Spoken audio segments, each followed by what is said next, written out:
I'm Kristina Tremonti, and I'm the founder and director of edosafakilaki.org.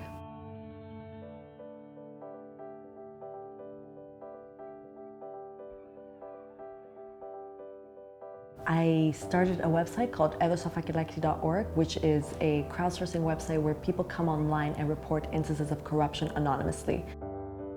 Edosafakilaki was born out of a personal story. When I was 19 years old, I was visiting my grandfather in the city of Kalamata, who was a war veteran, and he had recently been diagnosed with prostate cancer, and he suffered incessant bleeding.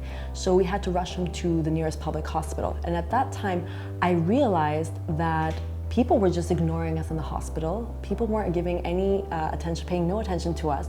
And we stood there for 2 hours, and this lady was sitting next to us who nudged us and was like, "Don't you understand that they're waiting for you to pay a bribe?" And it then occurred to us that if we did pay the doctor, we would get all the attention we deserved. So we paid 300 euros, and within half an hour we had all the attention we needed. Being in that situation, which was very scarring for me at that time, I returned to the United States and I wanted to complete my thesis in political science. And I wanted to write about corruption in Greece. And then I realized that I didn't have the data that I needed to complete an educated academic report on a problem that we knew so well, a problem that we talked about all the time, and we talked about it over dinner, we talked about it with our friends, and yet we didn't have the right numbers to see how big really this problem was and how it was really affecting us. So that's how Edosafakilaki was born. A week after we launched the website, we received a paper from the cybercrime unit of Greece asking us to come in for questioning at the police headquarters. They themselves really didn't know why we were there. They're like, "What are you doing?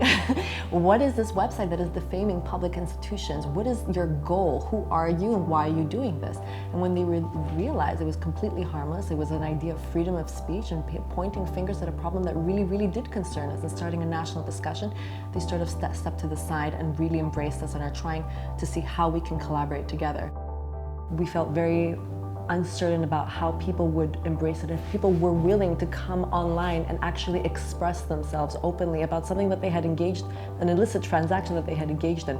And over the past year, we've had over 280,000 unique visitors, over 1,800 stories of corruption, and actually one public official being punished for his wrongdoings. This is a different type of battle that we are now fighting, and we don't have to do it in arms. We can do it with the most powerful tool that we have in our hands, which is the internet.